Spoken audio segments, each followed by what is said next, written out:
Hello and welcome to Policy Watch, your packed snapshot of the week's biggest business stories, their context, their relevance and economic impact. I'm Govindraj, Ethiraj. The Union Budget 2017 is coming up in 2 weeks' time. Unlike previous budgets, this one is also being presented on the back of an unusual step, the demonetization of high-value currency. Now, demonetization has put considerable pressure on demand, as is evident from the numbers. Automotive sales are at a 16-year low, while home sales are down 44% at a 6-year low. Now, while demand is likely to recover slowly, Indian industry has to deal with several challenges that existed even before demonetization, including falling bank credit growth at a 60-year low. Now, given this, what are the asks from industry and what could the budget do to stimulate demand and investment? To discuss this, I am joined by Deepak Premnarayan, President of the Indian Merchants Chamber, and Dio Shankar Tripathi, CEO of Aadhar Housing Finance, an affordable housing finance company. Thank you both for joining us. Let me begin with you, Mr. Premnarayan. So the first question is, now we're looking at two situations. One is the situation where demonetization has had a certain impact on demand, there's deflation, there is a hit on the informal economy. But even before that, and if you look at the government's own GDP projections, our growth is expected to be down. So let's look at a situation where industry was expecting or likely to expect things from the government in a pre-monetization or a pre-demonetization environment.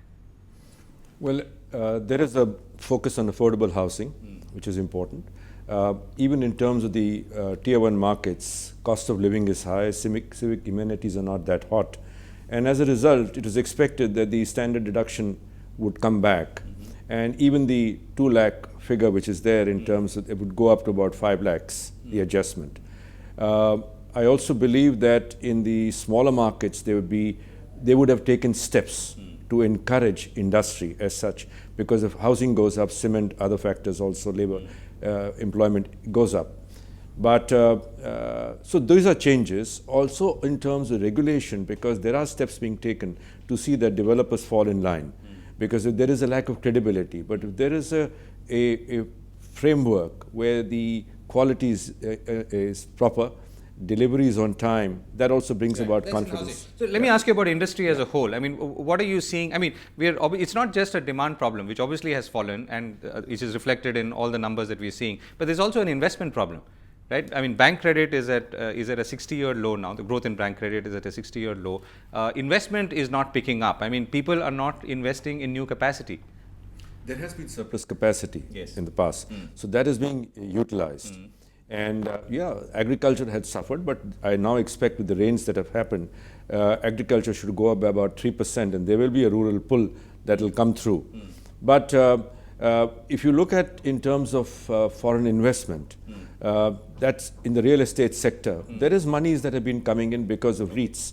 In SEBI, for instance, there are almost about 15 entities which are there for listing now, just in the infrastructure sector because of InvITs. So there is a pull that I see happening. Yes, we have gone through, but compared to global markets, if you see what's been happening, India shone for that matter. But we have to be concerned because China is one issue, and with Fed in the United States, if there are rate cuts that are going to, hikes, my apologies. As a result, monies from emerging markets will start moving out. So that is one factor. Right. But if I might just take a minute here, if I may. But I see that gap being partially filled up by 2 reasons. One is that in terms of demonetization, I look at it as a positive step. Right. I see indirect tax collection to go up substantially. I can give you a few instances, but I can come to that later. Point number 2, I also see that because of more transparency coming in, and because now the black money would be eliminated, let's say from the real estate sector. Reduced. Substantially. Eliminated is a very substantially reduced. Let's put, yes, I stand corrected.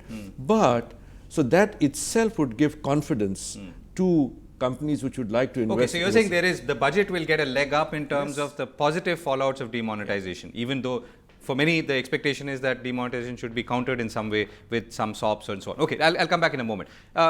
So what's the impact on housing? The numbers seem to suggest there's a big hit, particularly in the last quarter. Actually, it is not only in the last quarter. If you see the prior to demonetization also, the real estate industry was struggling. The huge, large number of flats were lying in Noida, Bombay, all in big cities, and they were not getting sold. That was the in a situation before even November also.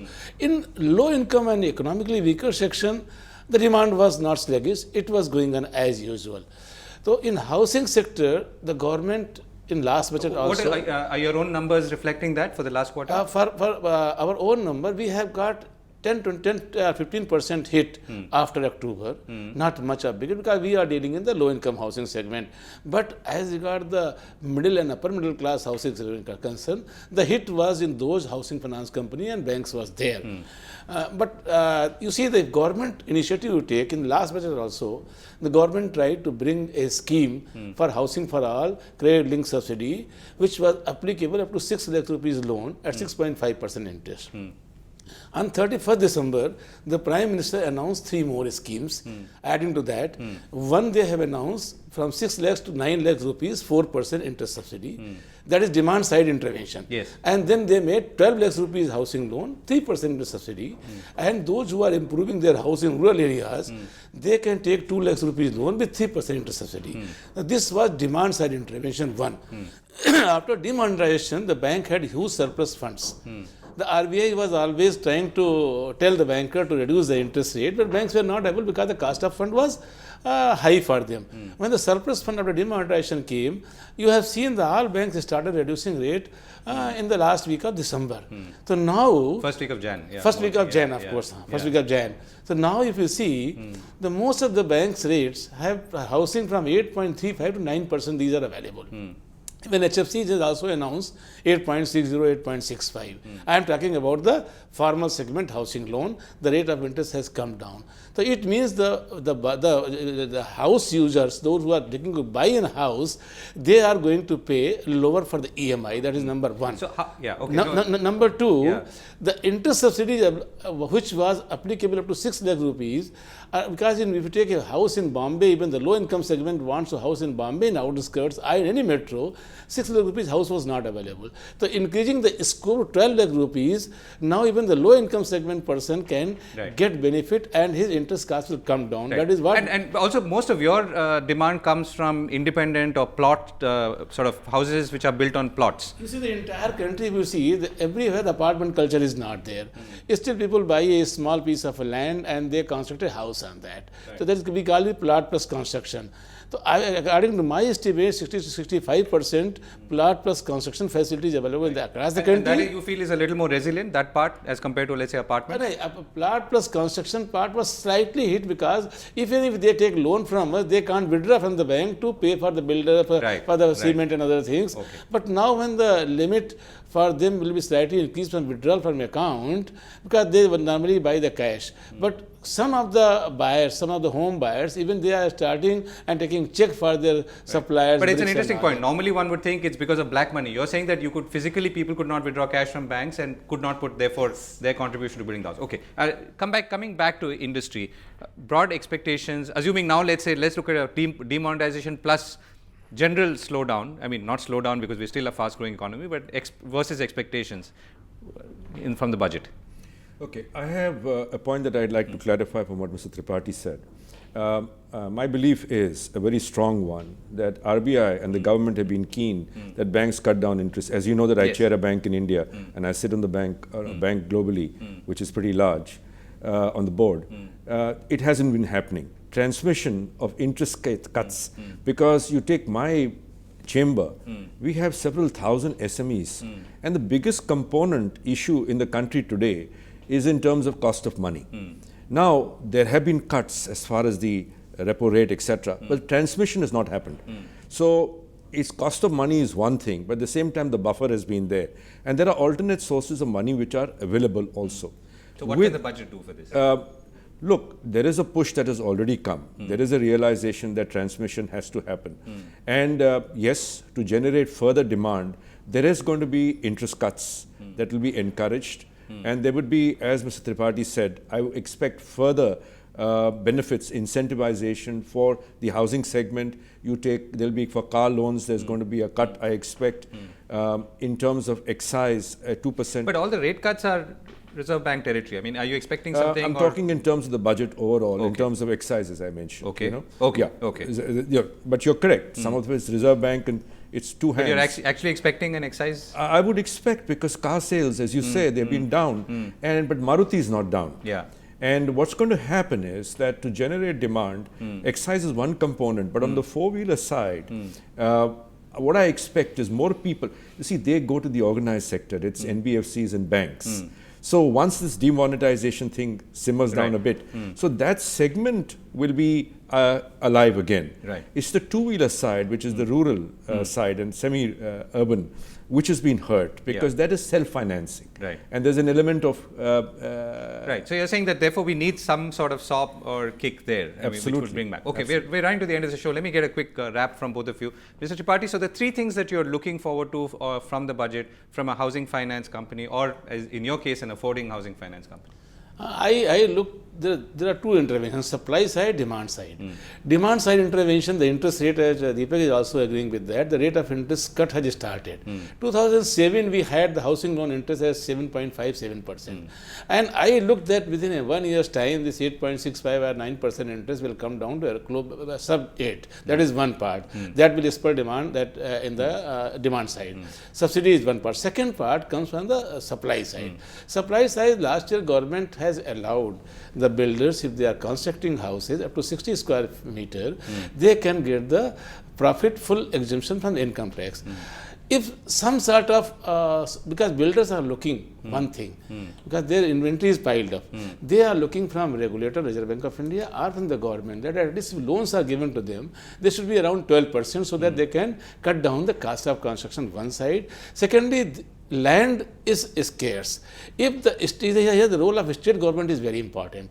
State government should start speedy clearances, number one. Number two, if they are giving FSI more, like outside city limit, entire approval given Gram Panchayat or by the council of the district headquarters. They are giving G+2 only. If they can give G+4, G+5, wherever the... So you're saying more, focus on the procedural part as well in addition to... very important. If the builder gets clearance in 1 month's time, so probably his cost of construction will automatically come down. His waiting time is 2 years. Right. So here the role of state government is important. Supply side intervention required. One, the builder should be given 3 years moratorium period to clear up this inventory by the banks where RBI has to intervene because their account becoming NPA. Right. 20 seconds. The one key ask that you have from the budget. Well, what I expect is that the budget, in the sense that you've got the stick which is now in vogue, which the government has put in. The carrot has to come in. I expect taxes to come down. Okay. They should come down, but the stick... corporate taxes. Corporate and individual also. They need to come down because indirect tax collection is going to go up substantially, but they need to be even tougher in terms of plugging gaps related to corruption. So that is very important. So I expect... So, which is also a continuation of the demonetization. Just one more thing. You know, today in some of the states, it's 8 to 10% in terms of stamp duty, brokerage, registration charges, and possession charges, etc. If those are also substantially cut, it will spur growth. Well, gentlemen, we run out of time completely. We need to go in for a break, but coming up on the other side, we look at GST and what lies ahead, or the goods and services tax. Stay with us.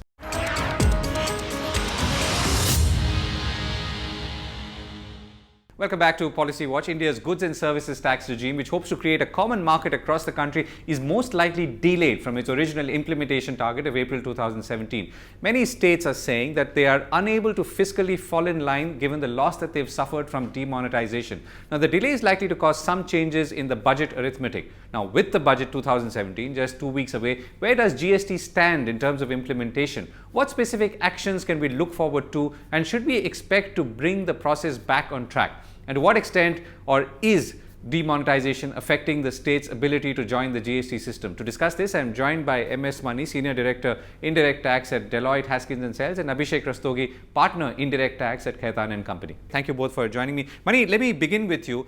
Just can you give us a one-line or a two-line recap on where we stand on GST? Okay, doing that in one line, doing that in 1 line, 2 lines is a little difficult because it's a very complex process. But at a broad level, I think the most significant event on GST is behind us, and that was the Constitution Amendment Bill being ratified by both houses of Parliament. Right. And now what needs to be done is that the GST Council needs to agree on what kind of GST we are going to have in India. They need to agree on the rules, they have to agree on the legislation, and once that is done, we are ready for a rollout. Right. And where do we stand on that, the GST Council's views? In the last 3 meetings that the GST Council has had, they have not been able to reach a consensus on a few critical issues. Some of the issues are, known and apparent, such as the dual control issue. But what is very interesting is that... And the dual control is between the central government and the state government? Yeah, that is essentially saying that one SSC will be controlled only by one authority. And how do they split the taxpayers in the country? Who will be administered by whom?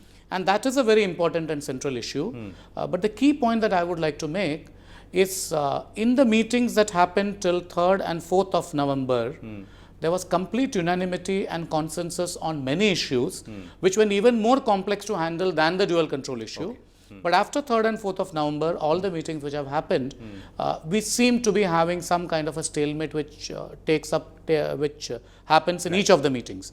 And that's a little difficult to understand. Right. Okay. So, Abhishek, what's your sense? I mean, so the deadline that was promised earlier was April 2017. First of all, do you feel that this deadline is going to be met? So, looks like difficult that the deadline will be met, but the really encouraging thing is that the finance minister still has an endeavor to implement it on 1st of April. And I think that is very motivating for everybody, because while we understand that this is one of the largest issue which will happen and one of the biggest reforms which the country will see, the government is not giving up. So while we know that there are certain issues of dual control, IGST and compensation to states, but I feel that above that there is a issue of the rates as well. The GST Council has a role to play, and I think the government is maintaining that momentum, which is very important. Okay. So maybe 1st April looks a little difficult, but yes, I think that momentum is there. Right. So now that brings me to my next question. So budget will be presented, and we're barely a few weeks away from that now. So the arithmetic will start shifting, right? So what do you sense? So I feel that demonetization, this is completely political issue as far as GST is concerned. While the states claim that there is some loss of revenue and they need to be compensated more, I think this last quarter will see a lot of revenue collections, because while there was a dip in sales, this quarter will see a lot of sales happen. And I think that will be completely political. The arithmetic will be in favor of the government, because if we see the collection so far, the government in 3 quarters have collected about 81% of the estimated indirect tax collections. And we all know for a fact that 31st of March is the date when they get a lot of collections, because most of the collections happen in the month of March. Okay. So from that arithmetic perspective... So that's the historical. What about the prospective arithmetic? The last quarter, if we see... No, prospective, I mean, if the GST is delayed, then the budget arithmetic will change, right? Yes, and I think if it goes to September, there is a very high likelihood that some rates may go up. And a lot of exemptions which are currently there for the goods and services which are required to come under the GST regime may see some tax in this budget. Right. Okay, so Mani, what do you expect and what do you hope? You know, one is we've got a 5, 12, 18 and 28% tiered structure. Most goods and services that you and me consume will likely fall in the 18%. In some cases, we will benefit, like white goods. In some cases where, let's say, service tax is 15%, we will lose. Is that how it's likely to pan out? I think the first point we need to keep in mind is there has been no discussion till now on the rate applicable to services. Okay. So while there is a common and inherent assumption that it will be 18, I'm not too sure on what the basis of that assumption is. And we have to wait and watch in terms of what rates they apply on services, because if there can be 4 rates in respect of goods, there is an equal and very good economic rationale for having multiple rates for services as well. The downside of that is that we will continue to have classification issues. We will have issues in terms of, am I providing this service or am I providing that service? The upside is that the economic rationale which is there for goods, which is largely based on who consumes those goods.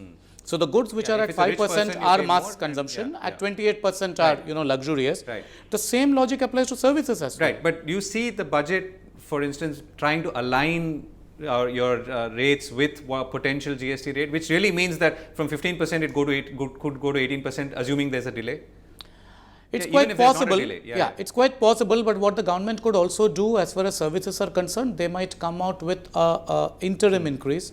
So from 15, it could possibly go up to maybe 16.5, and then maybe when GST comes, we might see 18 being applied on certain services. Right. As far as goods are concerned, I don't see too much of a scope for any alignment, because the rates decided are a combination of the excise rates and the VAT rates. And the VAT rates, unless they get changed by the states, which the government can't do anything about Right. in the budget, the excise duty rates may see alignment more in order to correct inverted duty structures. Okay. And just to sort of pick on the demonetization point, so are you in consonance with what Abhishek says that, one is the revenues will look good and so on, but the impact of demonetization will not be so severe as to create any other problems while we set the GST deadline? I wouldn't actually want to focus too much on the impact of demonetization, because these are numbers that we need to wait and watch. fair enough. We need to look at the first quarter numbers, which would be the true numbers, I would say, because November and December production plans would have been firmed up long back. And people may not have gone out of it. So I would wait and watch for the Jan, Feb, March data in order to see the effect. All that I would say is that GST and demonetization are driving the economy in the same direction. Okay. They are not driving it in different directions. Okay. Demonetization is compelling people to be more organized. GST would compel them to be even more organized. Okay. From a cashless and digitized point of view. Not only from a cashless digitized point of view, even from a business process point of view. So unorganized businesses in GST will be compelled to become more process driven. Now leave aside the digital part, that's one side of it. But a business which today is unorganized, which does not have accurate books of accounts, which does not have clearly laid down procurement and sales processes, will need to become process oriented if it has to be GST compliant. Right. And that's exactly what demonetization has done. So, Abhishek, what's your sense? So, where is the alignment, non-alignment, and how is the GST process looking vis-a-vis the budget? Because that's really what we're trying to arrive at today. So I think if we see a couple of these big decisions which have to happen, the GST Council is meeting again. The most important thing is that most of the decisions which have been taken by the GST Council today have been taken after debate and discussions. So there has not been any voting so far. And that's very interesting to know, because a lot of these changes which will happen either in the budget or in the rates for the GST, rate will be one big thing, apart from, of course, the compensation to states and dual control and the IGST law. Yeah. Rates, I think, will impact one and all. It will impact you, it will impact me, everybody. So I think if there is good debate on the issues, keeping all diversities in mind, because that's very important. We need to understand that we are very diverse. Education today may be very important for us, and hence imposing taxes on books may sound very ridiculous at this stage. But if you see the developed countries and what happens to products like software, what happens to exports. But these are classification issues. So you feel Yes. that this is So also I think, because what will also happen is GST Council has a very important role to play in determining these rates. And the rates is one thing which can, make or break it. Because seeing the measures like anti-profiteering, these measures completely tell that, the benefit has to go to the consumer. Because if the... if there's a reduction in rates, which will happen Exactly. in white goods, are you passing them on or not? Right, but I'm still trying to, for the purpose or for this discussion, which is really to understand what needs to be done, can be done, should there be a response on budget 2017. Is there anything specific? Oh, no, nothing specific. I think there will be a lot of announcement with respect to the deadlines. I think he will announce the date for sure. And he should be announcing. He should be announcing. And I think also very important is for the industry to be prepared. The industry gets prepared not only by these draft codes, but also something like a manual which comes to them as a study guide or as a study material, which helps each of these sectors. So, Mani, as we go into action, could budget 2017 be some sort of action kind of, sort of action agenda for GST, which has not been there so far? I would say it would be there in the present situation, largely because of the fact that till now we were assuming that GST would roll on from 1st of April. And therefore, in the budget estimates, the government was not required to make any estimate of excise collection, service tax collections, etc. They were only to focus on the customs part. Now, I'm still hopeful that it will happen from 1st of April, because even 2 days back, the finance minister has said it will happen from 1st of April. But if it does not happen, in that case, possibly the plan B for the government would be that they have to make a revenue estimate of these taxes, service tax and excise. If they have to do that, they have to come out with a series of measures. So they will have to make some changes. Some may be on predictable lines, as I said earlier, to correct inverted duty structures. Some may be because of the representations that the government has received in order to make the GST more palatable. So they might take steps to correct the excise duty on a few products, which aligns it with GST when GST comes, and they might leave it to the when you states say to align correct, it. When you say align and correct, you mean increase, or what would it be? It could be either way for certain products. Okay, no one wants an increase in any taxes at they all. will be nevertheless. Yeah, they will be nevertheless. But that increase may be in respect of certain products only, and there could be larger reductions for many other products. Now, this again I am saying we have to keep the larger macroeconomic perspective. If the government is focused on a budget which is to stimulate demand, in that case, we are going to see some kind of a marginal reduction in excise. Because when you combine excise and VAT, the rate is going to come down for the majority of companies. Irrespective of whether it is durables or pharma or anything, the rates are going to come down in GST. Right. So, to So that why extent, not you are give saying them it will flow with GST. So therefore, I am saying the government may try to prepone a part of what it wants to do in GST in order to stimulate demand by putting those as part of budget announcements. Okay. And in the process, that leads to, if GST is delayed, let us say by 5 months, as many people are saying, that might lead to a stimulation of demand in that 5 months itself. Right. And when GST rollouts, it gets automatically aligned. Right. Anything also on the process side, Abhishek? I think on the process side, the GST network work is going well on time. They would be ready. From the perspective of the industry, I think a lot of big players have done that study, are ready, are in that mindset, because we have missed a couple of deadlines. But I think I'm more worried about the mid-size segment or the traders who would fall within the GST threshold limit, because that's very important, and that's the mass. So while the top players would be ready, it is equally important that the mid-size, or where there are a lot of chances of compliance errors on the small size businesses, they need to know that, and because few steps like GST registration processes have started in a couple of states, I think it will move on with time. So, anything that the budget can do to push this process along, or should it need to do? I mean, I think it will happen automatically. Okay, yeah, right. because once these draft codes go into the parliaments and the respective state assemblies, this momentum will start, and these mid-size and the small-size businesses will start taking right. registrations. So, if I were to sum up, I mean, we're saying that one of the things that could happen or should happen is clearly a reduction in rates, so as to, one, align with GST, but also to provide some sort of kick to the economy. Would you concur with that? Yes, I think more or less I agree with you, yeah. Right. Okay. On the other hand, we are saying that the work on the GST Council and the work with states is going to continue,